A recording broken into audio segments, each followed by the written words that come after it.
on spirituality in South Africa, and it's also his birthday coming up very, very soon. If you're looking at us on Facebook at the moment, we are speaking to the Guru, the spiritual head of the Sri Narayan Dham. His Guru, His Holiness Acharya Sham Ramanuj. Have I got the pronunciation right, Guru? No, 100%. No, 100% or yes, 100%? Yes, 100%. Welcome to Sunrise FM. Both of you, just as well as the Guru. Welcome to Sunrise FM. Thank you very much, and thank you to your listeners for having me. Jai Shriman Narayan. Thank you, Ravi, for having us and Guru today.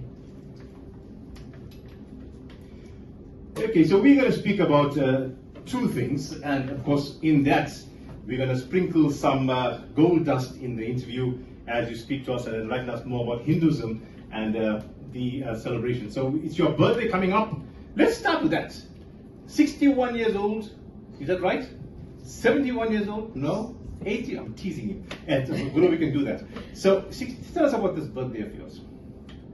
Okay, I think my birthday is insignificant if we are to talk on the ashrams. 10 years celebrations, then my birthday becomes insignificant. Okay, Guru, that's a very wise answer for a leader of us. So let's give a quick history, a quick bio on our Guru. And the Ramanujans emanates, the Ramanujans emanates from the lineage of Lord Sri Ramanujacharya, who was born 1,000 years ago. Yes, that's correct. In Tamil Nadu, India. He was a spiritual, religious, and societal reformer whose mission was to promote Vaishnavism, where he preached the oneness of mankind to bring spiritual transformation and consciousness to the world. Now, Guru, I've got some questions for you after this, but let's ask you to introduce the ashram, and then Jess can add to that, and then we're going to go to some questions which are basically based on who you are in our community, and your name speaks volumes about itself. Okay, so the ashram is called the Sri Narayan Dham. It is situated at 28 Dunstable Crescent, Reservoir Hills, incorporated within the property of the ashram. We have a Goshala with our two divine mothers, Lakshmi and Saraswati. What brilliant names for the divine mothers that are there. Now, I also read a little bit about your bio and the history of the Dham. It's the first Goshala of its kind in KZN? Well, it's inaugurated as per the Pancharatra Agama system, which is authentic and bona fide from scriptural injunctions. Okay. Jess, you being a member of the ashram or the Dham, for how long now? It's my 5th year now. Your 5th year. And from inception you had met Guru? Guru and I share a long relationship before the ashram. But our paths coincided 5 years ago again, and I then joined the ashram. Great stuff. Right, so Guru, can you tell us, how did the organization start in South Africa? Well, the Sri Narayan Dham is the first ashram from the Sri Sampradaya of Lord Sri Ramanuj on the African continent.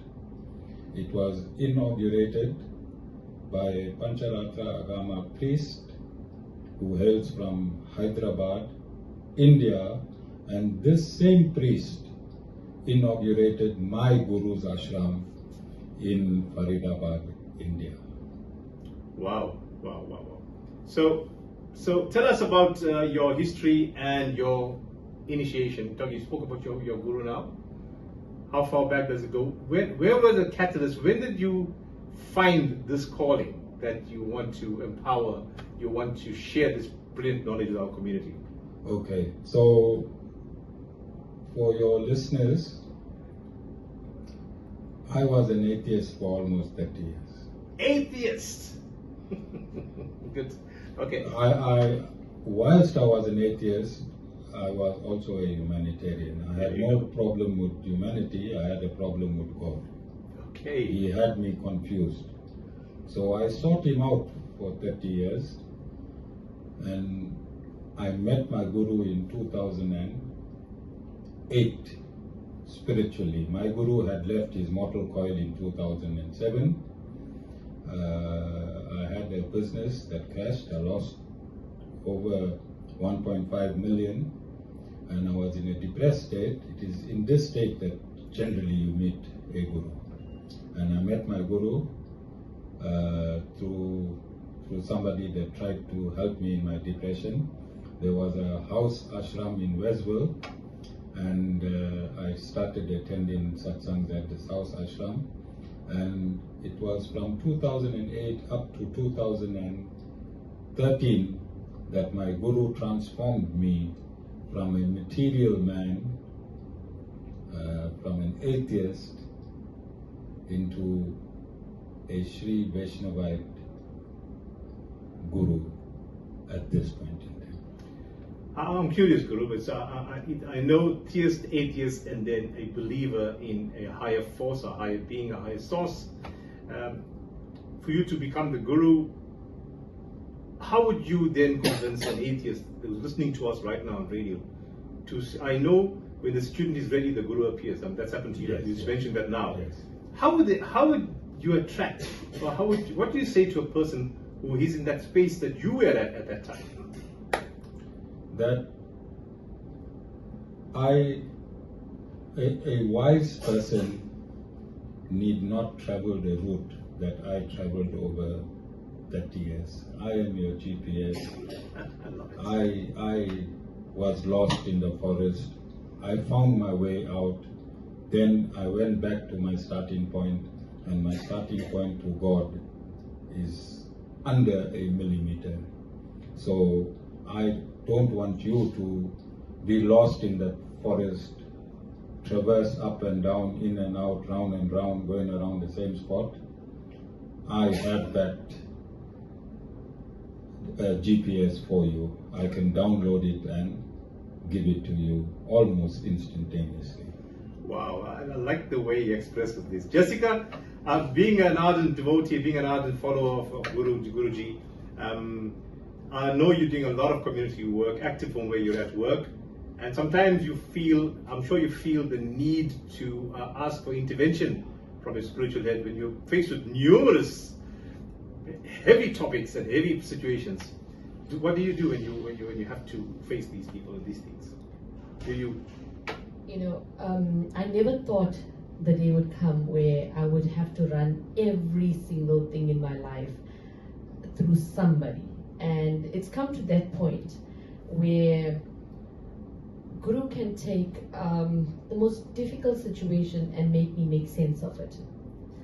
At any juncture, I don't even have to be stuck. It just happens that I have that call from a certain Guru to ask me, maybe, where is this in the ashram? And at that juncture, I'm waiting to think, what time am I going to call Guru? But he's my advisor. He's always found something in the scriptures that will direct me and say, go this part, do it this way, and do it that way. Even when we driving here today, Dr. Singh, who's behind our cameras there, will tell you, there were things that were happening during the course of the day. He somehow explained that to us. So that relationship between a Guru and I would say an aspirant, I won't call it a disciple as yet, but as an aspirant, becomes a very different sort of relationship. Mm-hmm. It's a little bit difficult. I'm sure if I ask you will be able to understand this, because at one stage you explained this to me as well. Mm-hmm. It's a very sort of different connection, and when you get there, you will feel that connection automatically. Okay, brilliant answer for you. Now, Guru, I know I've also read your notes and read the bio of the ashram, and I do know the part of the mission is not to be a religious organization, rather a spiritual organization. Am I right in saying that? Yes, 100%. But in saying that, we know that the cow is an intrinsic part of Hinduism and understanding Hinduism. Yes. So tell us about the Gaushala and what inspired it and the significance of it to people who have no idea of what a Gaushala signifies in Hinduism and society as a whole. And is it for all people? Yes, whatever appears in Sanatana Dharma, because Sanatana Dharma is not a religion, it's a scientific way of life, it has equal solutions for anyone of any race, creed, culture, or religion. So the Gaushala, you will notice it has become a fashion now in Durban. Hundreds of Gaushalas are springing up everywhere. So there's a difference between a Gaushala and an animal shelter or a cow shelter. Okay, lovely, right. All right. So a bona fide Gaushala must be inaugurated from the Vedas, okay, the Pancharatra Dhammas, and a Go Mata. The difference between a cow and a Go Mata is that a Go Mata would be a Brahmin cow with a hump on its back. 100%. Okay?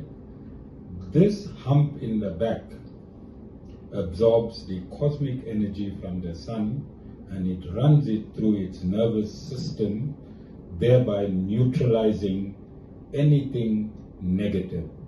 So the Go Matas themselves, they breathe in oxygen and they breathe out oxygen. Every part of the body is positive energy. So there is no alpha rays, gamma rays, or beta rays found within a Go Mata or in surrounding around 100 meters or 150 meters. There is no alpha rays, gamma rays, or beta rays. So you can test this. You can come to my ashram, you can bring your cell phone because your cell phone has radiation, and you can come with your instruments to test radiation. If you put your cell phone on a lump of cow dung, and if you bring your instruments, any university, Westville is right up the road there, you can get these instruments, you will find zero radiation. That is a brilliant expounding of the understanding of Gomata, Guru. The scientific name for Westerner who knows the name of the cow? Brahman. Brahman indicus. Brahma indicus. Or indicus Brahmana. So lovely. It's a white cow, basically the white cow with a hump on the back that I think also scripturally is the only milk, pure, that's the milk that you can actually drink. Yes, these other milk, well, milk was brought into the industry after World War II. They needed to use this milk, and its effects are not scientific as it is stated.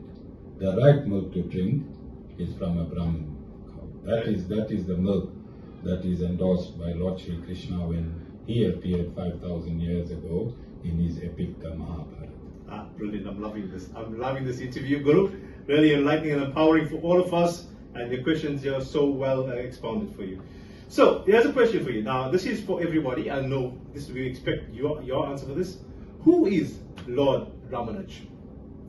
Lord Sri Ramanuj is the Adi Guru or foremost saint in the entire Sanatana Dharma. Okay. He appeared 1,004 years ago, like all great saints appear with a mission. His mission was to re-establish Sanatana Dharma that was lost since Lord Krishna was down with Veda Vyas, and Veda Vyas compiled and collated the Vedas into writing 5,000 years ago. Then along the way, that 4,000 years, the teachings of the Vedas got diverted. And it was Lord Sri Ramanuj was given the mission to re-establish, not reinvent, re establish the Vedas as per the compilation of Veda. Yes. So I want to explain just slightly more. Go, Guru. Yes. And this happens to humanity, and it's happening now currently as I'm speaking. There comes a time where animal eating, the eating of animal and using animal sacrifices in prayer becomes so manifest that God has to intervene. And God intervened and incarnated as Lord Buddha to stop man from eating meat. Buddha decried the Vedic injunctions. So he set aside the Vedic injunctions, so his followers started following him. He just changed 10% of the dynamics of the Vedas. So that, because he could not teach the Vedas to man at that point in time, so that they would stop willy-nilly sacrificing animals. So he took out and he said, these Vedic injunctions are not right, you follow me and this is right. And you see the impact it had. It had that impact because he was Lord Sriman Narayan himself. Then Lord Shiva appeared as Shankar Acharya. Lord Shiva appeared as Shankar Acharya, and he kicked out Buddhism and he brought in the Advaita philosophy. And the Advaita philosophy states that you are not this body, you are a soul, and when you relinquish your attachment to this body, you will merge as a Supreme Lord. Now tell me, which soul would not want to be the Lord? So Buddhism brought in atheism. Shankaracharya through Advaita brought in the philosophy that you are God himself. And then Lord Sri Ramanuj kicked out Advaita and re-established the entire truth, of which is compiled in the four Vedas. And that was the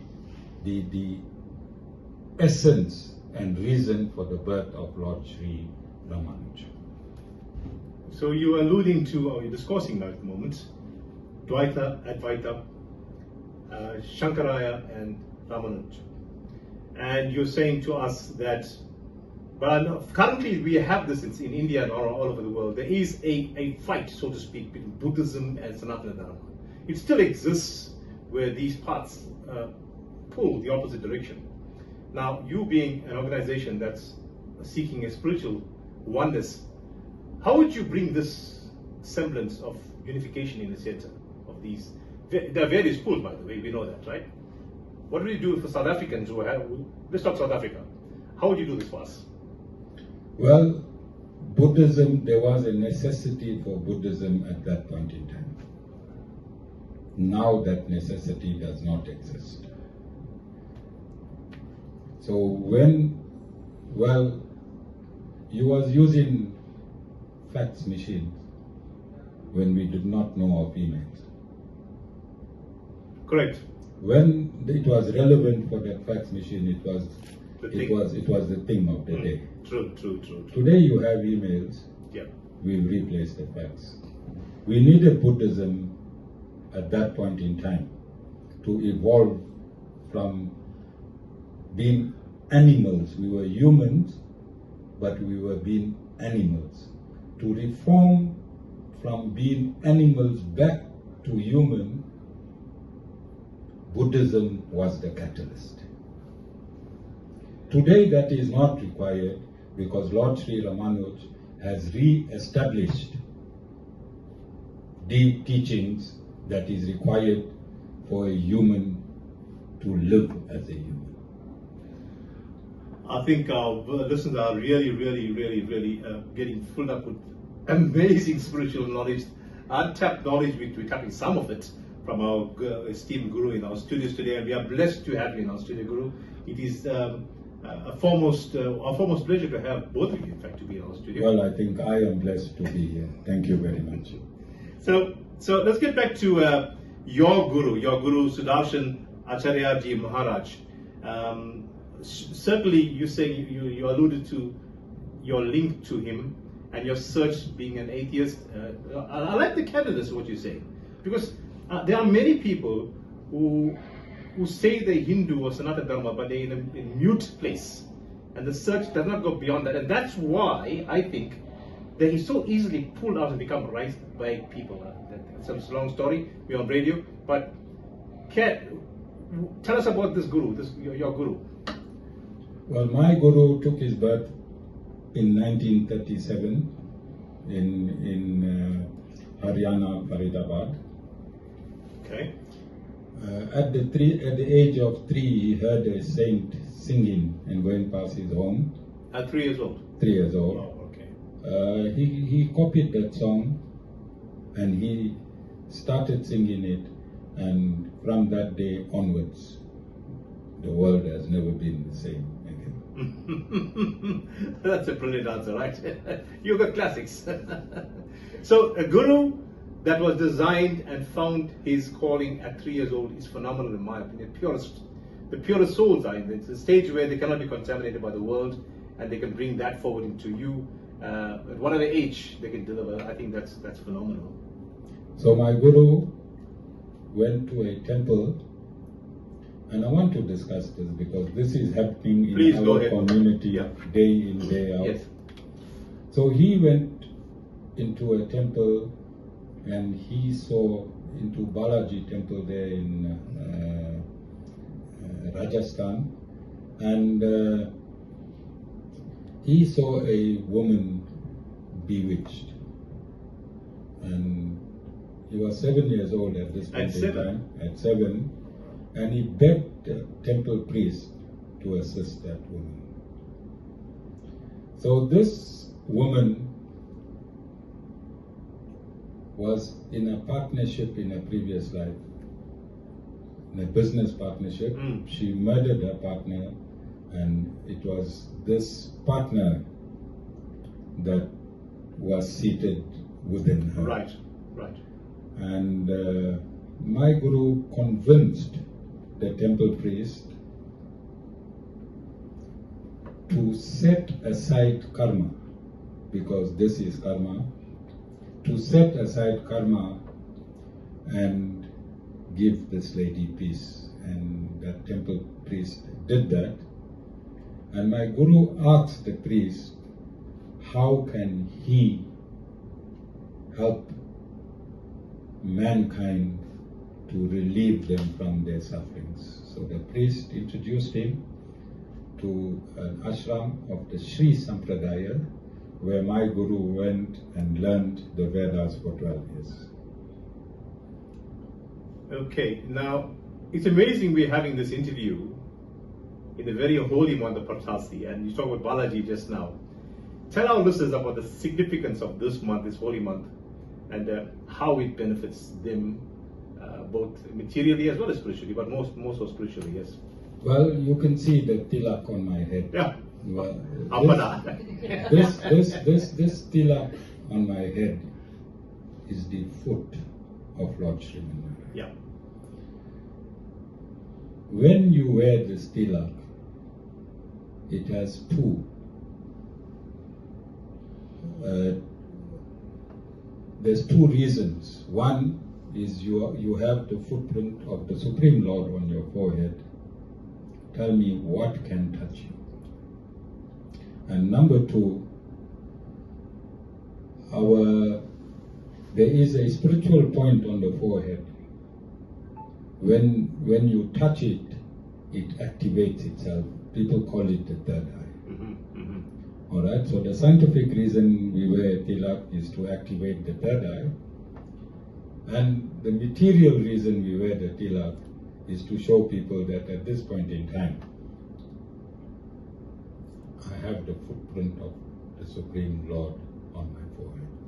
So again, a very, very sensitive issue. But that month of Purtasi is a taste for a lifelong Sanatan Dharmic life. Okay, taste. A taste, because what you do in Purtasi, if you do it in the other 11 months, then you become a vegetarian. And this pure life, whoever is listening to me out there, those that drink, those that smoke, and those that eat meat, my brothers and sisters, I have indulged more than you are indulging in these 3 items. I used to smoke 100 cigarettes a day. 100 cigarettes a day. I was a businessman most of my life. I enjoyed my whiskeys. I loved meat. I've said it on my platform many times, and I'm telling you as well.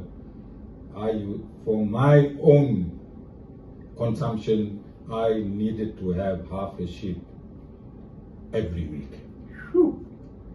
So I am not judging you when I say, if you get stuck sincerely in this Purtasi month in refraining from all of this, don't go back. Well, a brilliant motivation for that, Guru, for anybody wanting to go on the path of spirituality and cleanliness. I'm just going to reset that. That it's a month to detox as well. Yes. And in detoxing, we reset the entire psyche of our body, our mind, our soul, our direction, and everything around us. And you're right. If you can continue for the next 11 months, it becomes a year, it becomes 2, it becomes 3, it becomes a lifestyle experience, which I'm glad that you're asking for them to consider that for their journeys. Yes, but you don't have to rush anything.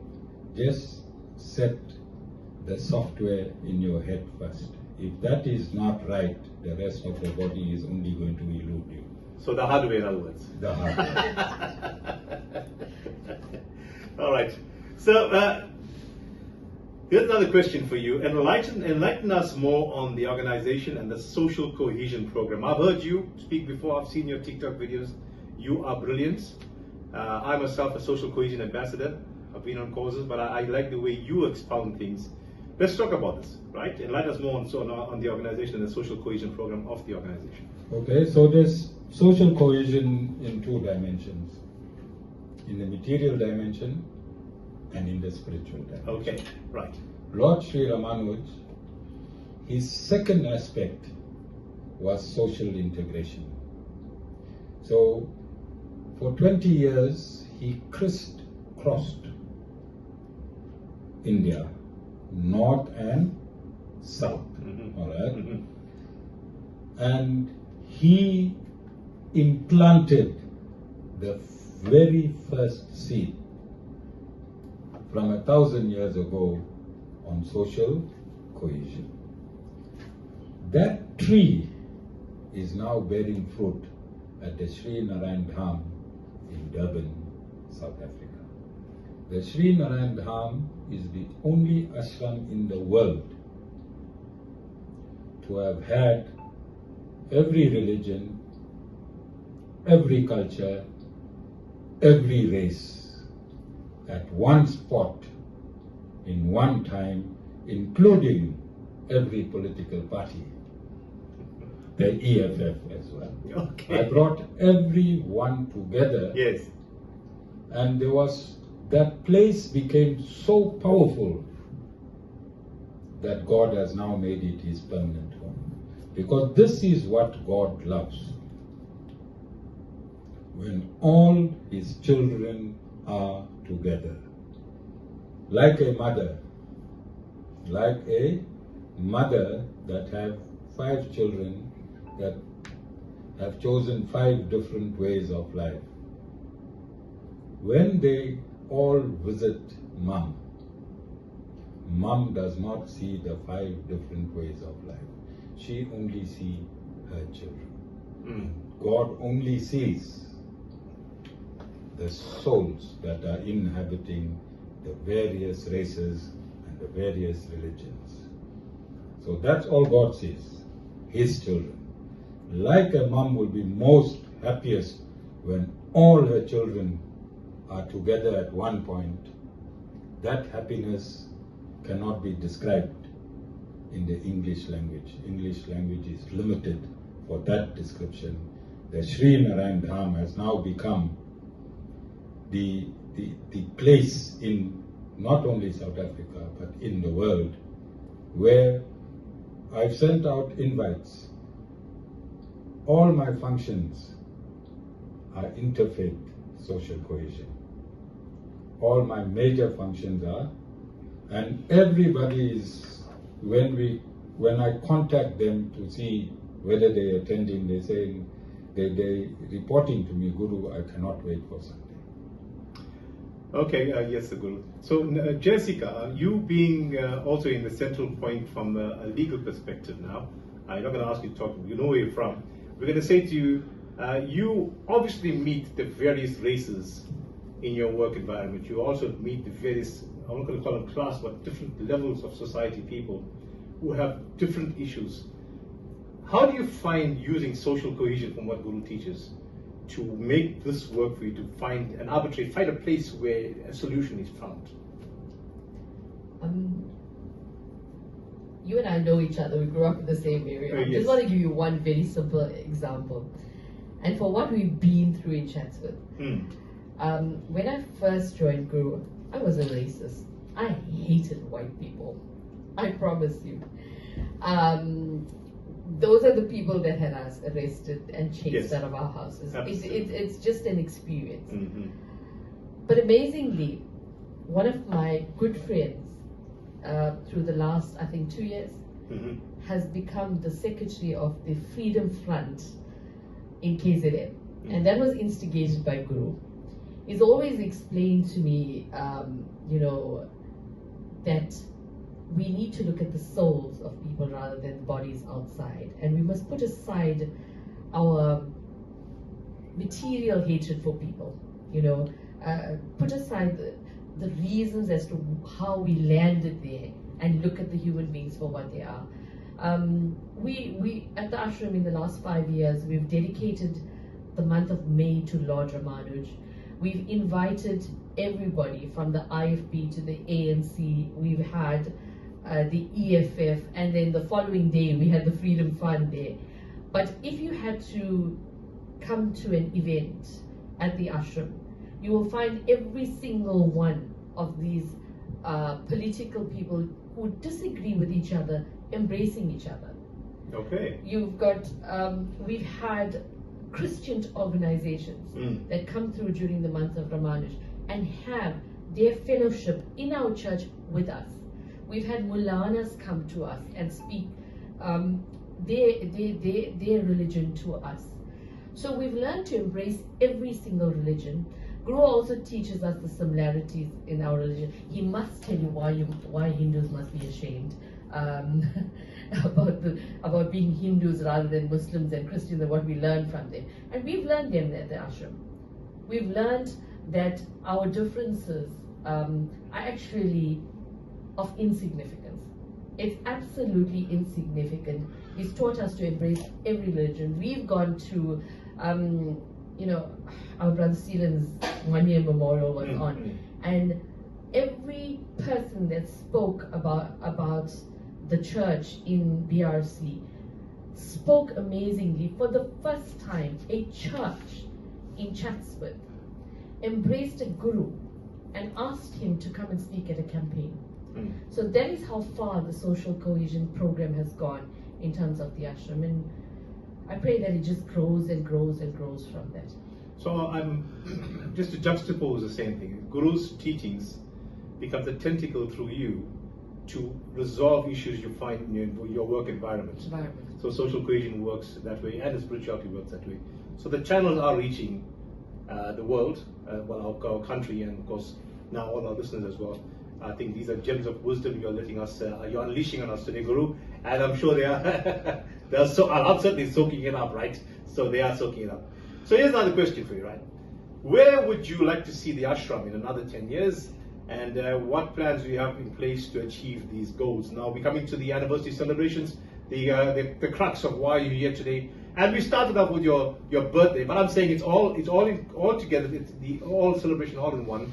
And if you were not born 61 years ago, Guru, there won't be this conversation. So I felt that I needed to say, there's a reason why a saintly person comes to our society, and these are the reasons that fit in together. So talk to us. Okay, so Sanatan Dharma has its root in Bharat. Yeah. And I am really distressed, have been for many years of my life, in the animosity between Sanatan Dharmis in Bharat, Muslims in Pakistan, and Muslims in Bharat itself. It tears me apart. So whatever I do it with conclusive evidence. Right? So I've been in university, I've joined the South African Police Force, I've been a businessman. It's within me that even if I'm sitting here, whatever I say, you can pick it up evidentially. So my ashram became the laboratory for social cohesion and oneness for the entire world. Now I want, in the next 10 years, to take the results of my experiments at the Sri Narayan Dham, where Christians and Muslims came into the temple of my ashram. In their presence, I paid my obeisances to the Devis and Devtas and Lord Sriman Narayan, whom they would call idols. So I worshipped my idols in their presence, both Muslims and Christians, and I married Sanatan Dharma to Islam, and I married Sanatan Dharma through Christianity by explaining to them that we do not worship the idols practically, we worship the ideals behind the idols. And they accepted. I showed them how, both in the Quran and in the Bible, the misrepresentation of idol worship. The Christians were idol worshipping without the Pancharatra Agama system. So if you idol worship without the Pancharatra Agama system, you're worshipping stones or sticks. But if you idol worship through the Pancharatra Agama system, you're worshipping a live deity. So I showed it to them. And I've been bold. I just want to make you understand that on one end, I brought everyone together. I was fearless in taking on Christianity. I was fearless in taking on Islam when they tramped the toes of Sanatan Dharma. Because I have to be absolutely true to my cause. And I'm not going to appease any particular religion to be associated with me by also insulting not even one atom of Sanatan Dharma. So if you go properly in my profile, I use the terminology that if anybody touches or tramps the toes of Sanatan Dharma, I will crack your head with the Vedas. When I say I will crack your head with the Vedas, it does not mean I'm going to take these heavy books and assault you. It means I'm going to open your mind. Correct. I'm going to remove your ignorance by teaching you the absolute truth. And I've done that with Islam, and I've done that with Christianity, and my brothers love me for doing that. in saying what you're saying, Guru, we are a radio program, community radio station as well. And as we have you as a Hindu leader, as a Sanatana Dharma leader in our community, in our studio today, we also get the Molanas coming to us, talking to us Eid time, and the Christians talking to us in Christmas and Easter. And we share, we don't have a divisive broadcast policy. The unity of the idea of sunrise is to rise with everybody and to become a harmonious community. I think we tend to also, the way we play music, all that kind of music, every language, every race, all of that put together is a biryani mix of life in South Africa is what we do on radio with this program. To have you speak to us and enlighten us today is powerful. It's a big weekend for the Dham. Jalshika, what's the plan for the 10th anniversary celebrations? Big celebrations. We've got a number of people that are coming through. It's just going to be fun. We need to, embrace the Lord first for what He has done. We want to celebrate our Guru. He's pulled. When is his birthday? It was on the 4th of October. Ah, big birthday. Sorry, 3rd of October. Yeah. So we did have our little personal celebration. It unfortunately fell within our Peter Paksh month, so celebrations couldn't go big and bold. But we intend a big, bold celebration on the 15th of October. Our doors are open to anybody of any race, any religion to attend. Obviously, there's catering issues. If you can contact our chairperson, Vishwadar, I'll give you the telephone number now. And if you do want to come out in your numbers, you're most welcome to tell the listeners the phone number to contact. Yeah, offense? So once the Guru is in the studio to talk to us about the grand celebration of the ashram, that's 10-year celebration, and it's been an awesome journey for him. As you can listen to all the gems of wisdom just pours out of his mouth. No, I'm not praising you, Guru. I'm just upset the fact I've met many spiritual leaders in my time, and I love interacting and engaging with people of your caliber and your knowledge. It's like all of us on the search and the journey. Every single encounter is a catalyst, is a point to go that much further and delve deeper into this idea called self-realization. Which, even though I'm a DJ, I'm a nightclub DJ and all that, I've got my time to make sure, hey, I'm a Sanatana Dharma, you can't mess with that, right? Yes, talk to us about that phone. Definitely. I think Ravi and I connected, reconnected about, 3 years ago? Yeah. And then I said to you, Ravi, you need to meet my Guru. Yes, you did. Because the words... Here we are. And here we are. So for me, it's quite a great day. Our chairperson, Yatin Soni, is on 082-856-5238. You're welcome to contact him or just leave a message on our Facebook page, YouTube pages, TikTok. The name of the Facebook page? It's the Sri Narayan Dham or Acharya Sham Ramanuj Foundation. Okay, and if you're coming out near numbers, you're welcome. Just let us know. Obviously, catering is an issue. I don't want to run out of samosas. Guru will have me sent to the shop to go buy more. What they call golden triangles these days. Yeah. What? Some name for it. Yeah. Well, we're getting chocolate samosas these days, Ravi, so I hope we can see you there and the Sunrise FM team as well. And we're extending the invite to you all. But like I said, everyone's welcome. It's a huge celebration. We've got lots of partying to do. We're extremely proud of reaching 10 years. And we're hoping that the next 10 years we'll be filling up a stadium to have the celebration.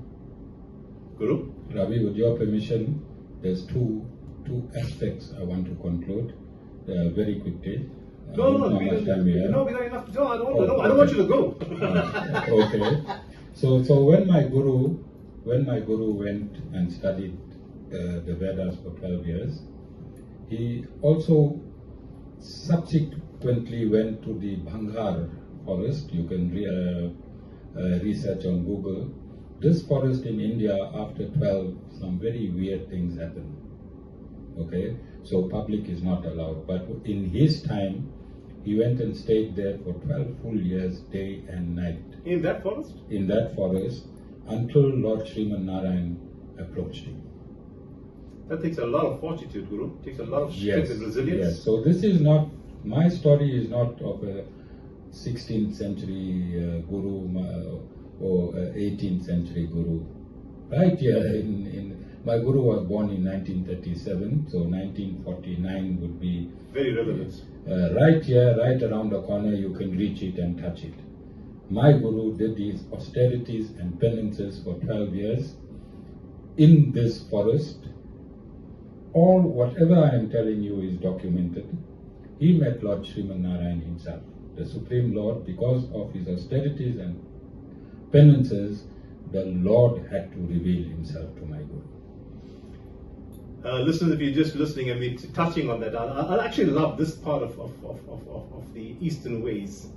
That the reality of the world you can see and the world you cannot see, the seen and the unseen, are very, very, very real. And what Guru has alluded to just now, I just touched on, not alluded to, factually stated that there is a world that unless you want to tune yourself, attenuate yourself, get the aerial out to tune into that world, you won't find it, but it can affect you if you play games with it.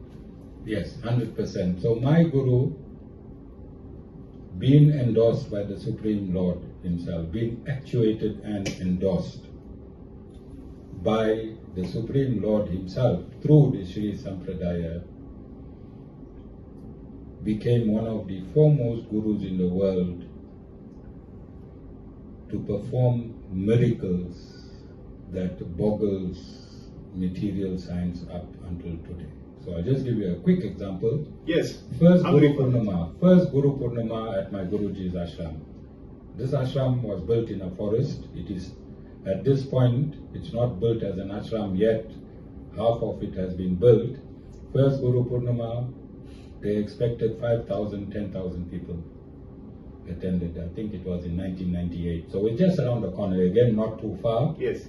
It's not some story where your mind can get confused. It happened too far away, and you can dismiss what I'm saying as a myth. Yeah. So,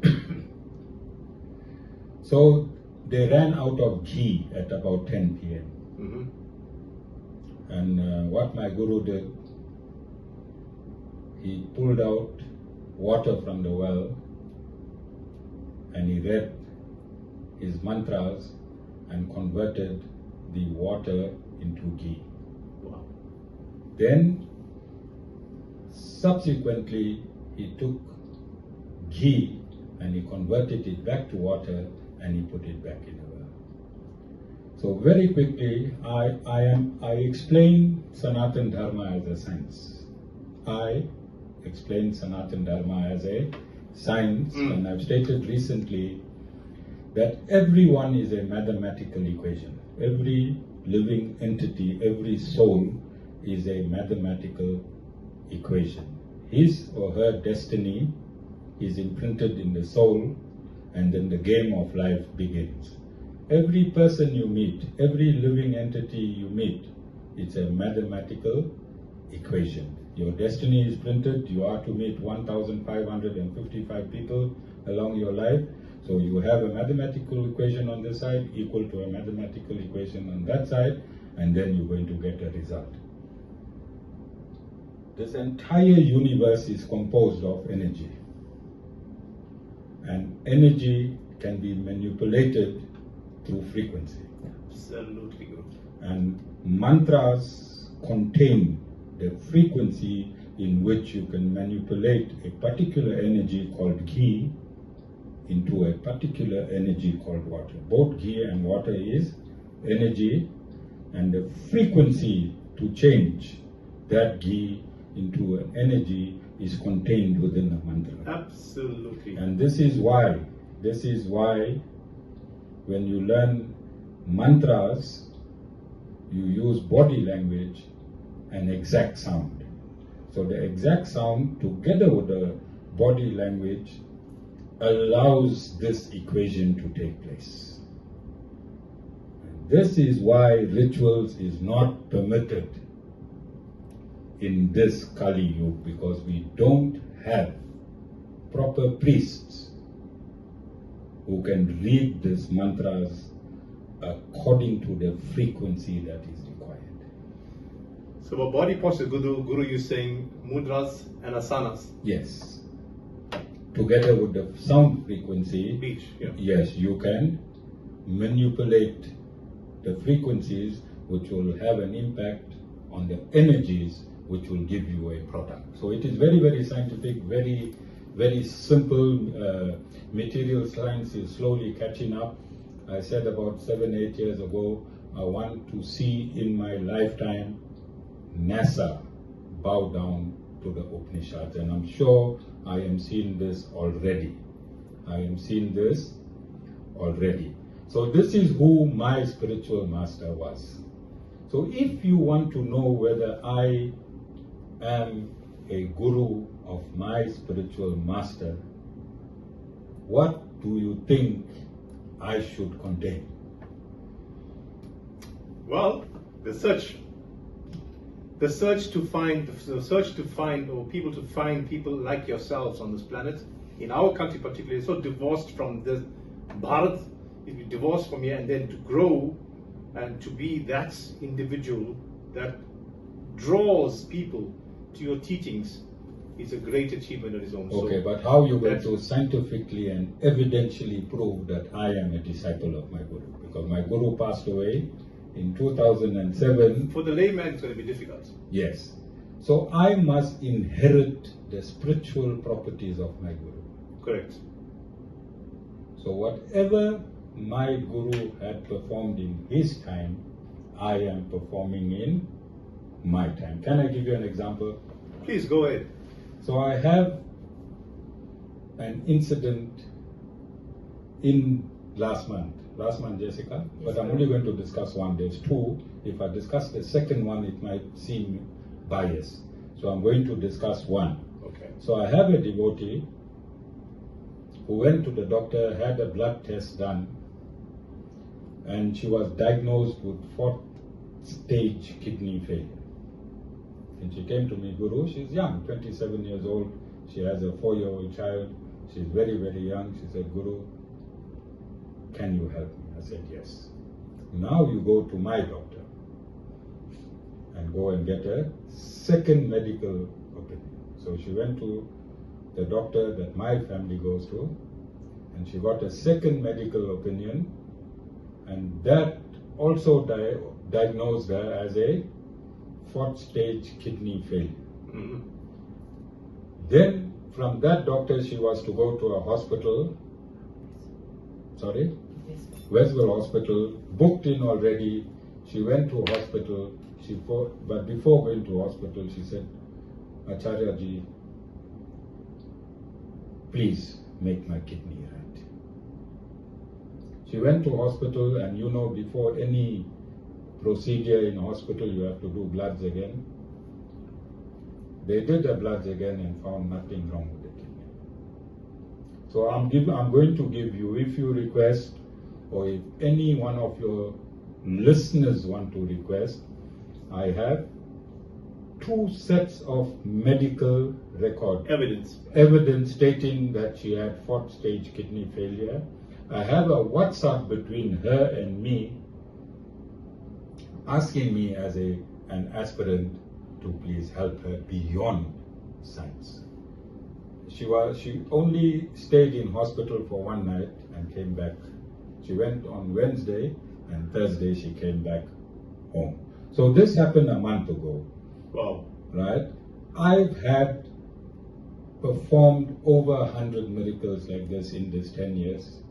And I also performed miracles on live Facebook in Mathura in India and at the Bangar forest, which I don't want to go in details, but I'm just saying, if anybody wants evidence, there's this evidence. And the reason I'm bringing this in is that why should I hide the potency of the Supreme Lord, which is running through me as an instrument, when demons are taking this platform and they are displaying their demonic attributes? Why me as a bona fide spiritual master, why can't I show the public? Why must I keep these miracles hidden somewhere? Why can't I ask the public? And why can't I offer my services to your listeners that if you have faith, if you want to understand who God is, contact me and I'll take you through. Your faith will be the data, like the faith of that aspirant who had fourth stage kidney failure. Her faith in the Guru was her data where I could send her cure. You understand? Absolutely, Guru. So this is happening. This is happening in real time. This has happened 1 month ago. My Guruji was born in 1937. Now we are in 2023, and this is what the disciplic succession is about. Passing on. Ravi, I don't know Hindi. I don't know Sanskrit. But I know 545,000 Vedic injunctions that is in the Vedas. That gift can only come from your spiritual master. And my spiritual master, without sending me, he didn't send me through Gurukul. He sent me through society. So I experienced every aspect of society. I was divorced. I stayed away from my children. I felt the pain of a divorced man. And today I am a counselor in my ashram. All my successes are not spiritual. My successes is that I've been in every aspect of material life. So whilst other gurus go to Gurukul and learn the Vedas, my Guru sent me through life, the school of life, so that I can be successful when I took on and extended his mission. And this was the boon that Lord Sriman Narayan gave my Guru when he was in the forest. After 12 years when my Guru met him, he asked my Guru, what you want? And my Guru said, I only want humanity to be saved and to have a better understanding. And I am carrying that baton of my Guru. My Guru's mission is now living through my body. And what better personality to manifest and present your teachings of your Guru. So in other words, your Buddhism has come through this life experience. Yes. So what you know theoretically, Ravi, and you are learned as well, you can find it in me. And this will answer that 30% that you are still seeking. If you have this relationship with the Guru, and I just want to push the envelope here. I've been called for many years by name brand radio stations, and I refused to do an interview. I did an interview with one of my interfaith partners. He's a DJ at Radio Inanda. Okay.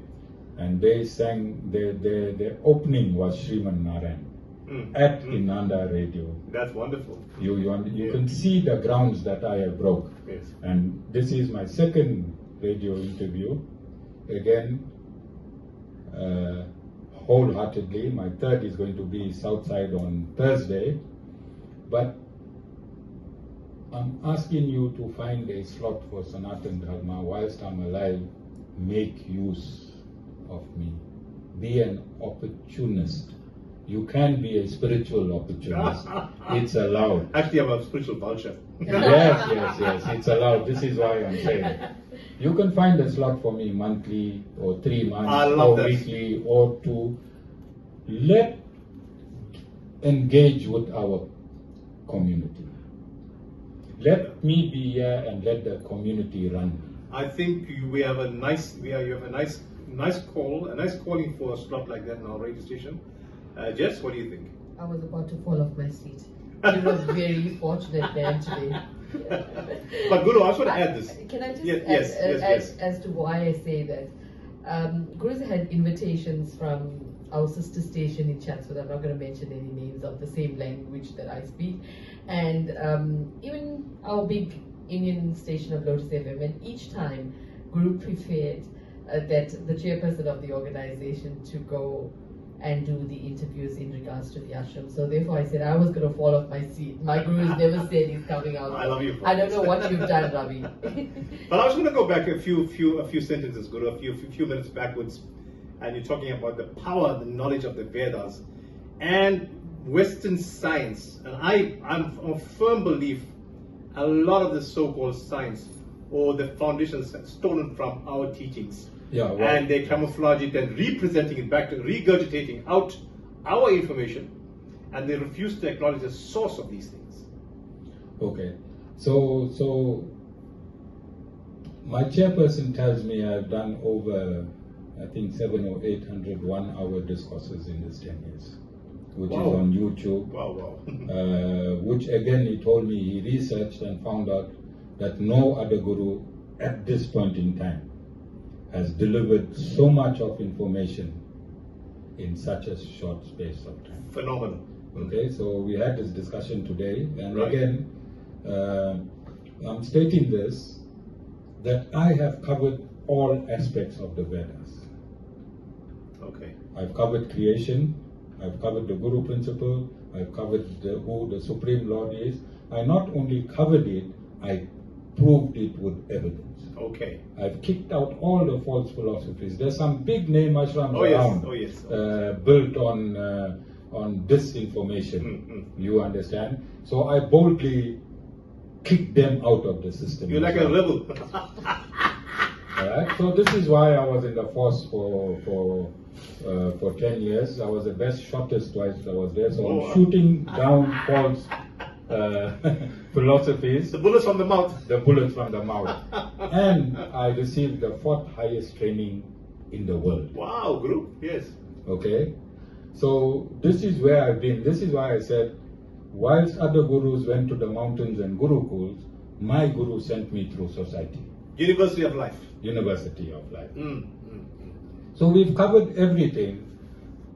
I can sit with any scientist. Okay. But I don't want to be confrontational. I want to attend lectures at universities. I want to go into the physics department and side by side with the material knowledge that they have, I want to explain from a spiritual point. That'd be too terrified, Guru. They'd be terrified. I had one of my followers. She's a head of science in the University of Pretoria, and she was very fascinated that she could bring me in to the system at the university. Carry on. Yeah, no worry. Okay, so material science, I get very fearful, Ravi, when I discuss material science and spiritual science, because my camera woman is a doctor. And sometimes I have to contradict what she has learned. So these are the uncomfortable moments between her and myself. I don't think on my own Facebook I'll be looking good. She might just distort me a little bit. So we can explain through the Vedas everything that is happening in this material world. This is not the first time a cell phone was invented. This is not the first time this world is here. We think we are in the most civilized state of technology. This is not the first time this technology is here. We have artifacts. You go to India, there's excavations. You'll see on rocks 1,000, 2,000, 3,000 years ago, you'll see a lady with a cell phone. You'll see a motorbike carved, you'll see a bicycle carved on the rock. Absolutely. And this technology that was used for these carvings, technology of today cannot identify how these carvings took place. Absolutely on point. So Newton's law, the Wright brothers. The first aeroplane was tried and tested 8 years before the Wright brothers in India. The Wright brothers were photographers. They were not motor mechanics. They were not pilots. You understand? So the West came into India. Max Muller and team. They took the Vedas. They stole. They stole. Say it the way it should be. No, I say it like this. So the entire Western world are rogues. I've said it on my. They've stolen everything from not only India, Africa. Other civilizations. Yes. They colonized the world. So everything, the copyright of all inventions is in the Vedas. It belongs to Sanatan Dharma. And everyone is a Sanatan Dharma. If you're a Muslim, you're a Sanatan Dharma. If you're a Christian, you're a Sanatan Dharmi. If you're a Greek, you're a Sanatan Dharmi. If you're an atheist, you're a Sanatan Dharmi. Doesn't matter who you are, because the constitution for this universe is Sanatan Dharma, the Vedas. So everything came after. Everything came after, and I explained in my discourses that the disk for creation is the Vedas. The Supreme Lord inserts the disk into the universe, and the entire universe appears. So whichever living entity is found in this universe, his birthright is in the Vedas. Well, there you go. We're having moments of eureka moments with you, Guru. It's been an awesome afternoon, evening. Very enlightening, and you're quite right. We want to have you back and talk to us, maybe on a regular programming, because your knowledge is unfathomable, too powered. What's the word for that? Super fantastic. Thank you, Ravi. It's not. You also have the same knowledge that I have. All I have to do. They say I can. Every soul has the same knowledge that I have. The soul of an ant, the soul of a tree, the soul of a frog. My job is to remove the ignorance so that you can have that knowledge that I have. At the moment, my shoulders are heavy with this knowledge, and it is programs like this and personalities like you that can unburden me to remove this knowledge from my shoulders and pass it on to mankind. And I cannot do it alone on my Facebook page. I have too few followers. Too few? Yes, I'm told I only How have few 10. Is few? I'm told I have 10 followers, 5 of which is my family. So maybe coming onto systems like this, I can teach the world. But remember, Ravi, I am just an instrument of the Guru principle. You've said that, yes. Just an instrument. The Guru principle lives from creation until devastation. Today, that's the thread. Yes, that's the thread. I am personifying that Guru principle. A few years from now, I will be gone, but that principle will be personified by one of my disciples, as I personified it from my Guru, and this system will continue. Lineage. So nothing is me. I'm just an instrument today personifying that principle, which is called the Guru principle. Guru, you say it so eloquently and so perfectly. You said it many times today in this conversation, this interview, that you are indeed the instrument, and you are the continuation of that lineage that is so powerful, that's needed in this Kali Yuga. We need bright sparks. We need the beams of lights to come and pierce the darkness that surrounds all societies. Unfortunately, I could be biased in saying it, but that pure light, that Jyoti that has to come from the east. Sorry, I'm fanatic like that. Well, there has to be a starting point. There has to be a starting point. And in this cycle of creation, of which 155 trillion years have already elapsed, there is another 155 trillion years left. Bharat is that source. of spirituality. Okay, Jessica, well, parting shots from you. I see you're full of smiles today. You seem very content. I know you've been through a small bout of illness, and of course, Guru prayer and your prayer.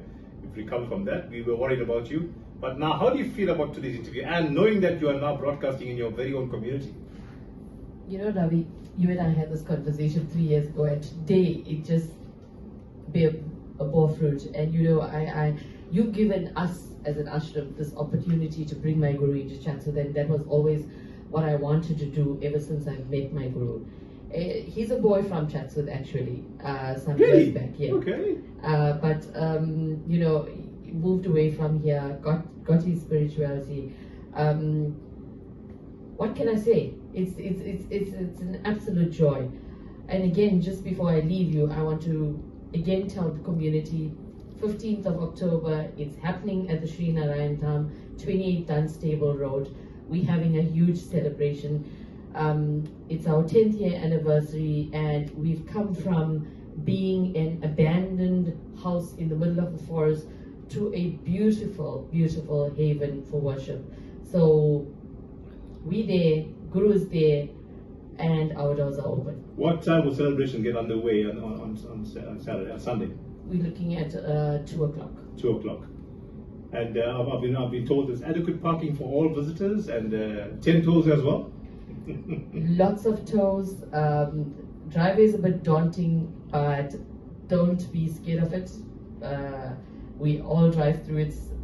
You know, we get used to it. But at the end of the day, lots of excitement taking place, and lots of joy there.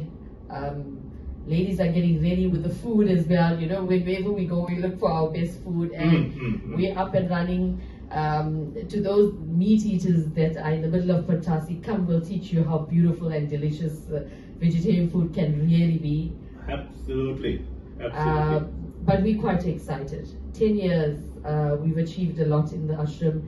Guru's taught a lot of us, we've grown immensely, and we want to celebrate with the world. Okay, thank you for that, Jesse. And Guru, thank you again for being on Sunrise FM. As a humanitarian, I've seen your videos and I've heard of your work, and through Jessica, know a lot about you. Not everything. There's, you know, you are that vast a personality, which I love. About tapping there. But so you know, it's 10 years of